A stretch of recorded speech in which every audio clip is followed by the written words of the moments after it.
Welcome to the meditation program today. We say that the foundation of our mind is pure awareness. I want to use here some images to better illustrate this concept of foundation. When we read a book, our attention is fully focused on the words we are reading. We rarely happen to look at the paper on which these words are printed. When reading, all our attention is on the written content. Only at the beginning or at the end or in the pauses, we will also happen to evaluate the paper that is the foundation on which the words are printed.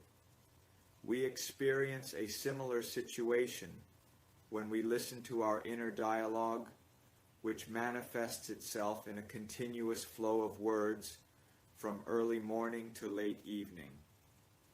Habitually, we do not realize that between one thought and the next thought there is an empty space. We do not realize, because our attention remains absorbed in the continuous flow of these thoughts. Recently, talking to a class of boys, I invited them to put their attention on the space that appears between one thought and the next thought. There were those who replied, "At my place there are no gaps, the thoughts even overlap."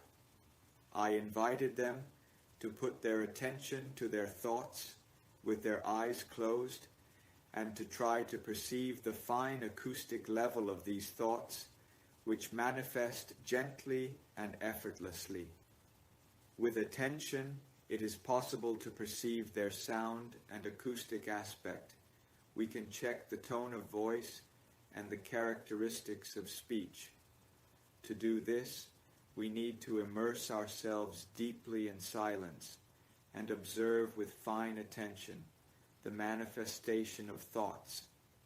From this simple exercise, we can see how we are not this inner dialogue of ours, and that we are not the changing contents of our mind, but that we are that awareness of I am, which perceives and feels.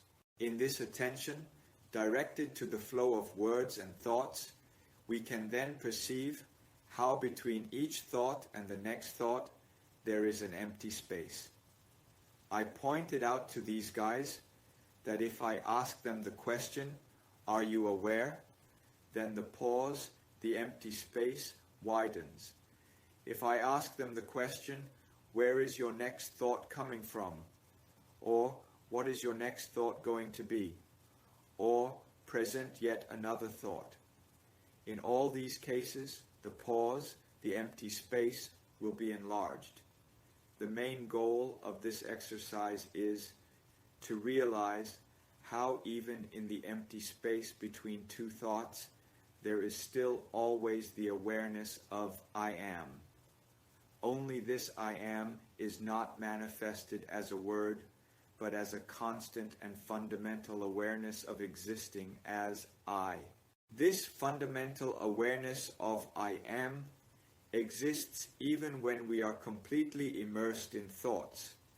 But in that condition, we are habitually so caught up in the continuous flow of thoughts and of the changing contents of the mind that we are then unable to perceive even this fundamental awareness of being I am. When you sit down for meditation, try once to go first to listen to your thoughts at the subtlest level, observe their delicacy and fineness and how they manifest effortlessly. Observe the spaces between thoughts, and then try to slip into one of these empty spaces between thoughts to connect with your pure awareness of I am. The space between two thoughts is meditation. More thoughts will arise in a continuous flow, but just let them flow when you stay connected and anchored to your pure awareness of being, of I am. The thoughts that keep arising will no longer disturb you. What I wish you wholeheartedly is that you can recognize the beauty, greatness, and strength of your inner nature. I wish you that you can bring into accord your feeling, thinking, and acting with your fundamental goodness. I wish you that you can have total trust in your fundamental goodness. I wish you much love, and may you learn to become intoxicated with your own being.